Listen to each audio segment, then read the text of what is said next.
Hello everyone, welcome back to Hooking A. Today I'm going to be showing you some basic crochet stitches. We'll be starting with a double crochet, then we'll move on to a half treble, and then finally I will show you a treble stitch. The double crochet is the UK version of a double crochet. In American terminology, they will call this a single crochet. So it's important when you're following a pattern that you know whether you're following US or UK terms. The stitch itself, they're all the same. They're worked in the same way, but because they're named differently, if you follow a stitch that's telling you to do double and it's American, you're going to end up with a very different result if you're using the UK version of a double. So just bear that in mind when you're attempting patterns. As you can see from the swatch that I've made, this is quite a dense stitch. The fabric that you get from it is quite firm. It doesn't have a huge amount of give in it. There's not much of a gap between the stitches, and you can tell it's quite tight because it's trying to curl up like this when I move it. So this stitch isn't great for making garments because you won't get much of a drape to the fabric. It will be quite stiff. However, it's brilliant for making things like pockets on garments. It works very nicely as a trim, just to give a neat edge on things like blankets. It's great for making appliques to attach onto other things, and the thing that's probably useful more than anything else would be toys. If you're using crochet to make a toy, you're going to need to fill it with stuffing, and you want a nice dense stitch that's going to stop that stuffing from coming out. Or if they're for children, you don't want tiny fingers getting caught between the stitches. There's a very popular style of toy making in crochet called amigurumi. It's a Japanese word that means small and cute, and they're always made using this double crochet stitch as well. So before you can make the double crochet stitch, we need something to be making our stitch into. So we'll be starting with a foundation chain. The swatch that I've made is 15 chains, and then I've done 15 rows above. I'm not going to go through that many now while I'm showing you, so I'm going to quickly do my foundation chain and then get started. With the foundation chain, you have more than one option of where you can actually put the stitch, and it varies amongst instructors, amongst any sort of tutorials that you might look at online or in magazines and books. But the most common one that I see is where they tell you to work your stitches into the side of your foundation chain. So each time you're putting your hook into the chain to make a stitch, they want you to go through here. Now there's nothing wrong with doing that at all. If that's how you want to do it, please don't feel that you've got to change it because I'm telling you something different. However, I personally prefer to work my stitches through the bumps in the back of the foundation chain, which are here. The reason for this is just so that the stitches along the bottom of the piece look the same as the stitches across the top. So on this swatch I've made here, this is the foundation chain. So rather than going into those side loops, I've gone into the top. So you can see the foundation chain makes that series of V's, and then my final row of stitches at the top is also that series of V's. So it matches.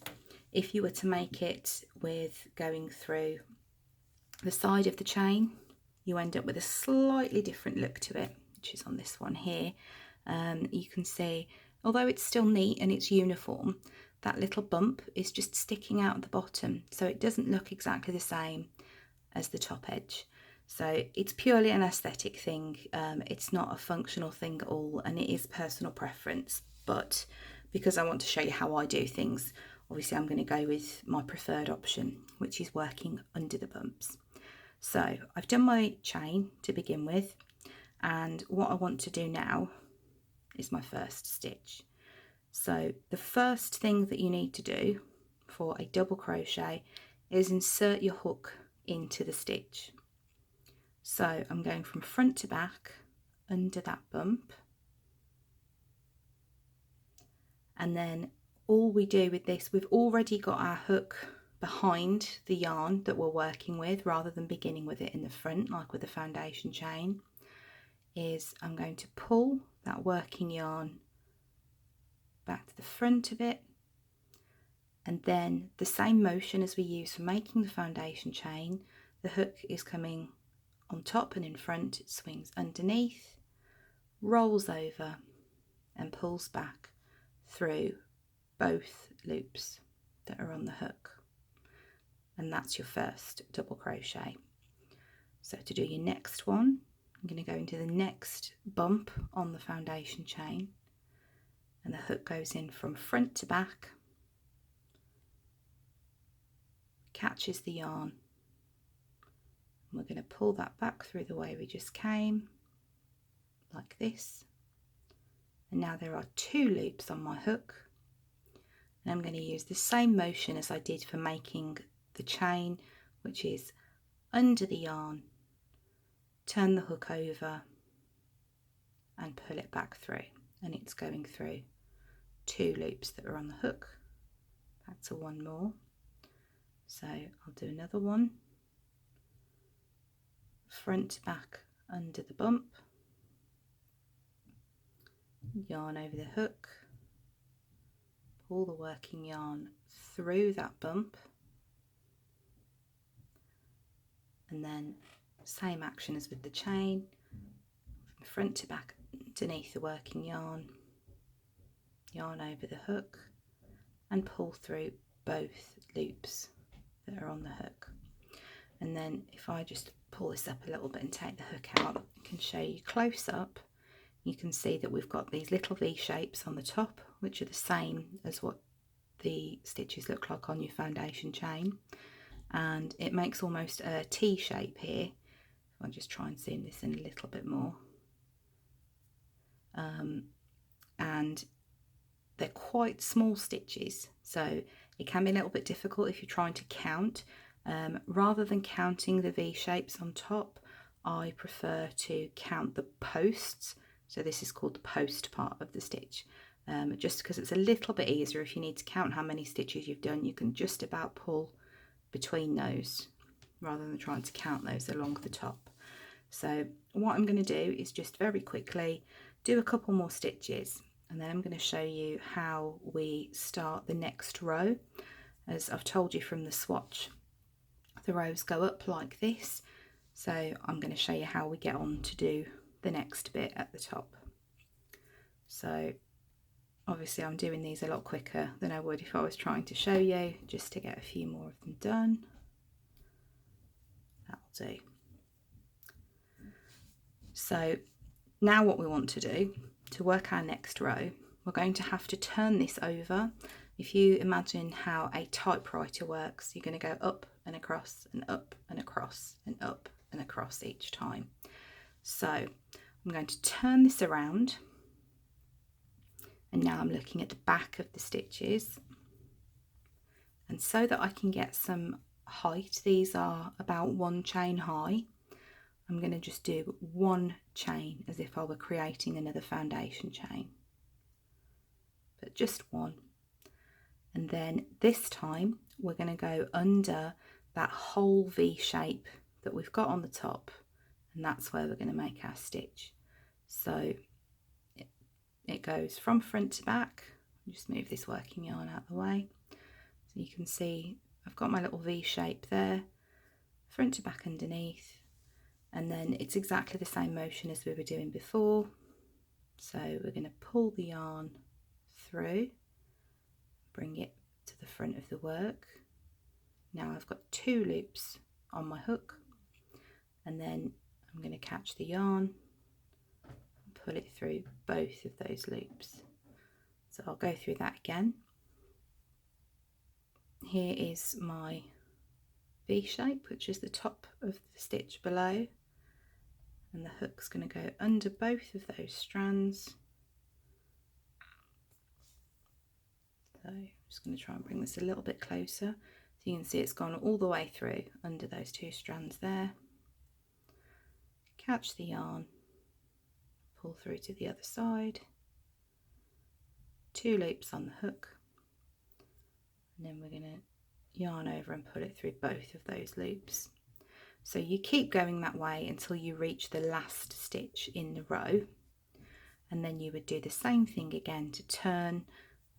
You'd do one chain to get the height that you need, and you'd carry on, and you just work forwards and backwards until you've done the amount of rows you need to do. With the single crochet, you'll notice that already this is starting to curl up. That's quite normal. I will cover something called blocking in a future video, which is where we pin out the finished piece of work to shape it and flatten it out to stop this from happening. But it's not a problem for it to happen while you're actually in the process of crocheting. So I'm just going to show you again going up to the next row. I've reached the end here. So I'm going to do a chain as if I were doing the foundation, and I'm going to turn around. It doesn't matter if you chain then turn or turn then chain, it doesn't make a difference with this stitch. So I've done my chain, I've turned around so I can work again from right across to left, and then I'll carry on doing this stitch. Now I think I mentioned on the foundation chain video when you've got to the end that you just snip off your end and pull it through. So I am going to show that to you now when I just reach the end of this row.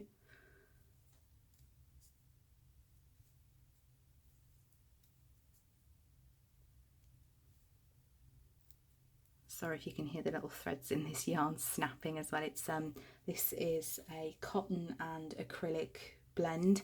I chose to use a cotton yarn just because it's not too fluffy, so there's a nice stitch definition, whereas if I was using a purely acrylic yarn, the fibres can be quite fluffy on that, and it's difficult for you to see the individual stitches, which is what I want you to be able to see in this video.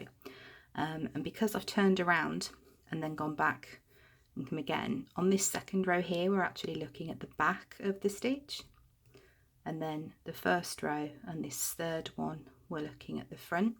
So if I flip that round, it will be in reverse, so you can see that you've got the yarn in the post kind of splits out into an upside down V in those wrong side rows, and then you've got a right side row in the middle. Quickest way to tell if your yarn is right side or wrong side is look at where the tail is from your foundation chain. So it will be in the bottom left hand corner of the piece when you've got it back to the side that you started on. So just to fasten this off, I'm going to leave the hook in that last loop where I've completed the stitch.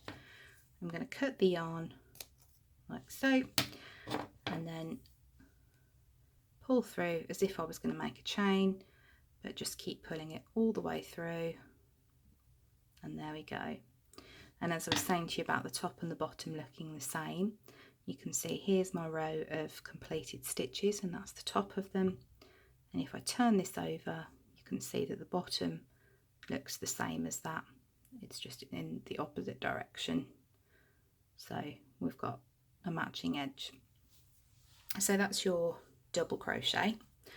And then the next stitch up from that is called a half treble.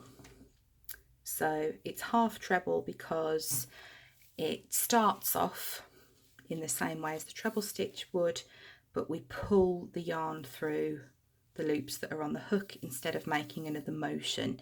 It will make more sense when I show you the treble stitch, to be honest. So for now, don't worry about the word. And as I was saying about the different UK and US terminology, what we call a treble is what they call a double. So in US terms, this will be referred to as a half double. As that term doesn't exist with UK terminology, if it says half double, you know straight away it's an American pattern. If it says half treble, you'll know straight away that it's a UK one. So I'm just doing a couple of chains for the foundation on this one, and I'll show you the swatch of this that I made earlier as well, just in comparison to the double crochet. This is the same number of stitches. So both of these were 15 chains across, and you can see widthwise there's not really much of a difference, but height wise this is a lot taller. But both of these are made with 15 rows. The yarn is exactly the same weight and they were done with the same sized hook. So you can tell that this stitch is going to be taller than the last one, and this is because there's an extra step in creating this stitch. So instead of going straight into that loop, I'm going to miss this first one here because we're making a taller stitch, and I'm going to go into the second chain away from the hook. But before I put my hook through here, I'm going to wrap the yarn once over the hook, then it goes from front to back under that bump, and then we complete the same thing as we did with the double crochet. So we catch the yarn and pull it through, but now there's 3 loops on the hook, and when we catch the yarn again we're going to pull it through all 3 of those loops in one motion. And this is why we end up with a taller stitch, because we've got an extra loop in between those 2 that we wouldn't have had for the double. So I'm going to do the same thing again. So it's yarn over the hook, just as if you were going to make a foundation chain, but you were going to leave it further back here. Then I'm going to put the hook through the stitch from front to back, catch that yarn, pull it through, and now there's 3 loops on the hook, yarn over again, pull it through all 3 of those. Now the reason I didn't do that in the first stitch away from the hook when I started is that we need just a little bit of extra height before we can do that first stitch there. If I had just tried to do it in the first chain, I would have been able to do it, but the stitch would have been pulled down quite far on this side and then it would look wonky when it was finished. So I'm going to do a couple more and just show you a slightly different way that we do a turning chain for this. Again, this is something I do slightly differently from what some other tutorials would be showing you, and I will explain that in just a moment. So once you've done your stitches and you want to turn to go to your next row, this time you're going to chain 1 again, but we're going to do it a little bit looser than we did when we were doing the double stitch. So when you get to that final stitch, just pull that up ever so slightly before you pull that across. Then when I turn around, I'm just going to straight away do my half treble into that first stitch there. And as with the doubles, we're going to be going under both loops of that V shape that we've got from the top of the stitch. So as we're going along, we're going into both of these loops like this, and then the yarn comes through, same as it does when you're going under those bumps in the foundation chain, and through all 3 of those. A half treble, which we're doing at the moment, is quite often considered to be 2 chains high rather than 1. So in some patterns, when you do that turn there, what they might tell you to do is to chain 2, and that is a replacement for the first stitch. It will take you up to the same height as the stitch. However, because it's only chains and not a completed stitch, it will look different to the rest of the stitches in your row. I'm not sure why it gets sort of perpetuated as a tip, and why it's taught that way, because it does make for a bit of an uneven finish when you look at the piece. And I have made a swatch as well, just showing you what it looks like, but I'll just demonstrate it here as well. So I've just got to the end of this row, just going to do that last stitch there. So this time, instead of pulling this loop up and doing 1 chain and then my first stitch into that spot, I'm going to do what it would say in some of these other tutorials. I'm going to chain 2, and then that is my replacement stitch. So I won't work my first stitch there. I'm going to do it in the second one across. And although they're then the same height, I'll just do the next one and then show you this. You end up with this slight gap just here on this corner. Now it doesn't look too bad at the moment because there's nothing in the top of that, but as you come back along your row and come to this one, you haven't got a complete stitch here, and what happens is, rather than you going nice and neatly under that V shape, you end up pulling this loose bit of the chain up and you get a nice little hole in your work there. And I'll just show you, I did a swatch earlier of what it looks like when you work half trebles in that way. You'll see here, this row is just, this is where I've gone into the side of the chain, as I was telling you earlier, that gives you a different look along the bottom edge. And then I've worked 5 rows, and you can see where I've chained that there's a little bit of a hole in the fabric. And then on this side, because that's a chain there and not a complete stitch, I've got this weird curve, and I've got the same thing here. Instead of doing the first stitch in the first chain along, I went another one along, so I've got 2 chains on the end there of the foundation row that have replaced the first stitch. There's nothing wrong with doing it that way as such, if you don't mind having these little gaps here, and actually it can be useful if you're making a garment or something. If you wanted to do that, you can use those as buttonholes.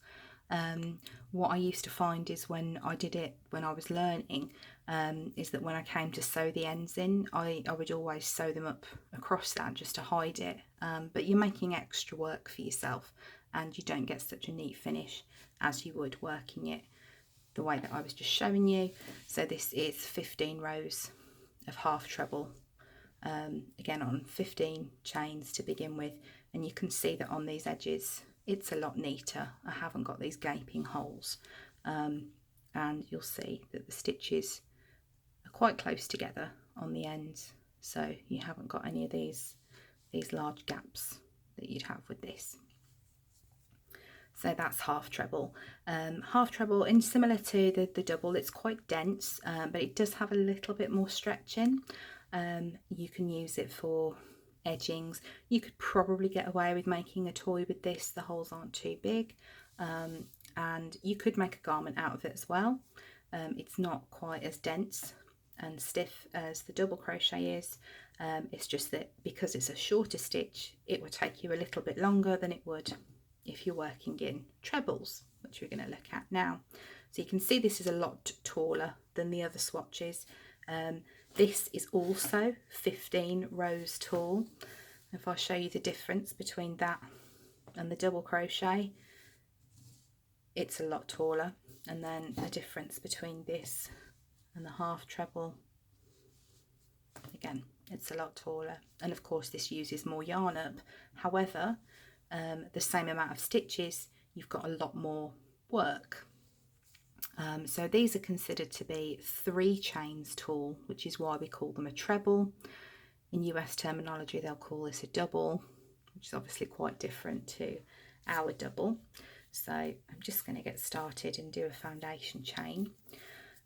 While I'm doing that, I'll say, as I was just explaining with the half treble, that you're often recommended to do 2 chains to replace the first stitch in a row.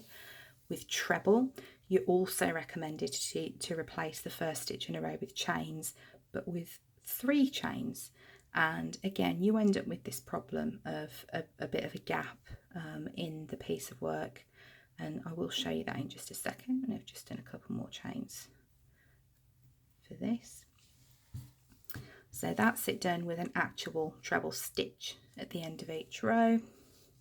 And then I did this one in a different colour just so you can see the difference. And this is it done with chains instead of a stitch. So you can see this is a lot narrower, and I've got these huge big holes at the end of each row. So there's a gap and quite a few of them. You know, if you're making a garment, you can sew these into your seams just to hide them, but again, it's creating extra work for yourself, and it's a very minute change to do it in a slightly neater way and do that full stitch at the beginning. And you would be told to do an extra 3 chains to do your first stitch, but for me I'm only going to do 2, and I've managed to twist my foundation chain there. I'm just going to pull those couple of stitches back and redo them. It does happen sometimes, even to the best of us, but see, I'm multitasking here and I'm trying to teach you at the same time. So I'm going to do 2 extra ones here just to give me some height, and then I'm going to start my treble stitches in this bump here. So as we did with the half treble, we're going to wrap the yarn over the hook before we put it into the stitch. So from front to back like this, and then again the same as we did with the half treble, we're just going to catch this yarn and pull it through, and now we've got 3 loops on our hook.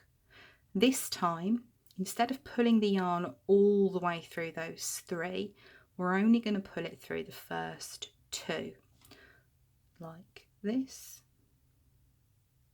and then we're going to bring the hook back up, and now we've got 2 loops on the hook, and we're going to pull the yarn through both of those, and that's our treble stitch. So this is how it ends up taller, because we're putting some extra loops in between. So I'll show you again. Do the yarn over the hook into the stitch from front to back, yarn over the hook again, and we have 3 loops on our hook, yarn over and pull through 2 loops, and then we've got 2 left on the hook, and we'll yarn over and pull through 2. So that is our treble. And then, as I was saying, it's about 3 chains high if you were to work it that way, doing the chains at the end of the rows when it comes to turn. However, the way that I do it is I will just do 2 chains.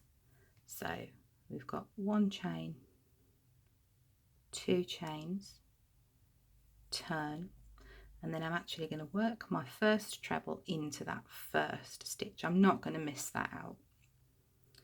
So the stitch at the end of the row is going to be ever so slightly bulkier, but as you're working across from right to left, you'll find that this chain tends to get pulled across anyway. So overall, there's only a slight bump on your edges, as you can see here. And then this is trying to curl up slightly just at the corners, which again you can sort out from blocking it.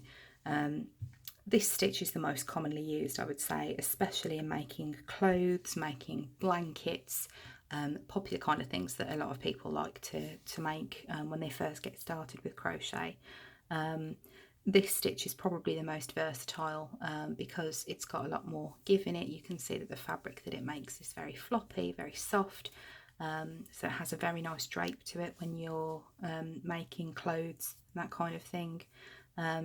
Not really the ideal for making slightly denser fabrics, like if you want to make a pocket or for making toys, as you do have a little bit of a gap in that when it's pulled and when it's stretched. So for example, if you were making a toy for a baby, they could get a finger caught through this. I'm a grown-up and I can fit part of my finger between the stitches, but it does give you a nice stretchy fabric, which is why it's great for making clothes with. It's yarn hungry. It will use up quite a lot of yarn, so I would say always try and overestimate how much yarn you need for a project if you're going to be working it in trebles, because it will use a lot up. But hopefully that's kind of given you a good idea of the different stitches, the basic ones, and how you can use them. Obviously I've made like a rectangle shape here. If I'd carried on doing more and more chains, I could have made this into a square, or if I'd stopped further up, I've got a square. If you can make a square shape, you can make that into a lot of different things. Something like this, I could make 2 of these and hand sew them together, you've made yourself a phone case. And I think this video has gone a little bit longer than my previous one, but all in all, I think these 3 videos that I've done should take you about 2 hours in total, or perhaps about just an hour and a half. So an hour and a half's tuition, and if hopefully I've been clear enough, you should actually be able to make something. These are very versatile shapes. I've actually made a top before, an entire top that was just made out of squares, and they were then just sewn together.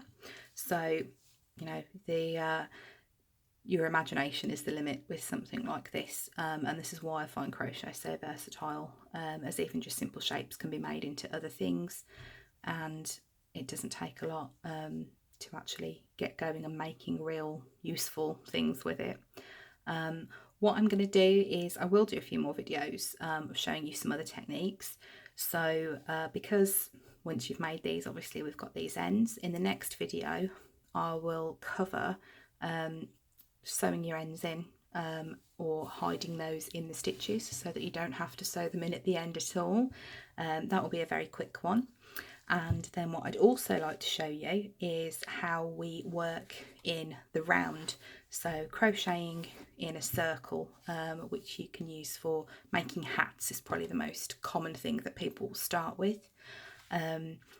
Once I've shown you that, what I'll move on to is increases and decreases. So that's what you'll use to shape things. And then what we'll probably do is move on to granny squares as well in a future video. So watch this space for more soon, and I'll see you then. Bye bye.